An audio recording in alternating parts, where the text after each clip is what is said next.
I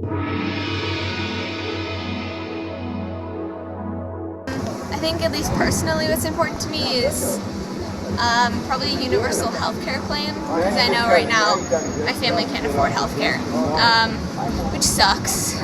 And I play a lot of sports, so if I get hurt, then I'm kind of screwed, and I don't think my family would be able to pay medical bills and stuff. I have to think about what affects me most personally. My sister, she's married to a guy who's West Point graduate. He's now a major, and he's going to Iraq, I think. He went to Iraq a couple of days ago. So just for my sister's sake, I would really like for us to draw out of Iraq to begin with. And then I would like Obama not to pursue another war that we can't win in Afghanistan, seek to stifle things in Pakistan to a point where we're just going to be causing more trouble than it's worth. Help make college more affordable, more accessible for lower and middle income people, students, youth. And I think that he's doing a lot of those things already, by freeing up the financial market and helping loans become more accessible to youth. Loosening up the credit market. Those are all steps towards, making college more affordable. But also, I think that maybe government taking a larger hand in how loans are allocated and things like that, as far as towards students and grants are, written. And then also, Obama change more stuff in the Detroit thing and just more help towards people who are struggling with the job industry right now. Socialized medicine. Yeah. There are so many people out there who have no medical coverage, and there are people who need medical coverage. More funding for education. It's right now there's a lot of budget cuts, but I think that's more of a state issue. I would like to see Obama change the policies for housing, Section 8, stuff like that, because there are so many people out there who need Section 8. They can't get Section 8 just because, they know that part of their family has a felony or something like that. And these are just people who are trying to get their lives together. We should make some steps to normalize relations with Cuba. Be a little more friendly to our close neighbors.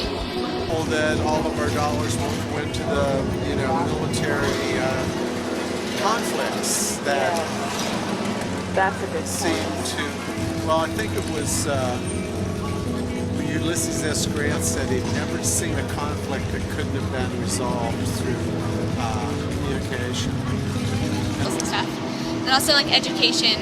I go to PCS, which is the #2 charter school in the nation. So I don't think I'm lacking in that area, but it's going to be really hard for me to get into college, even with that background, because the UCs are way broke and can't afford to take in as many students as they have been. Pull our economy up first before we think about spending any more money on things that we don't really need in the world right now.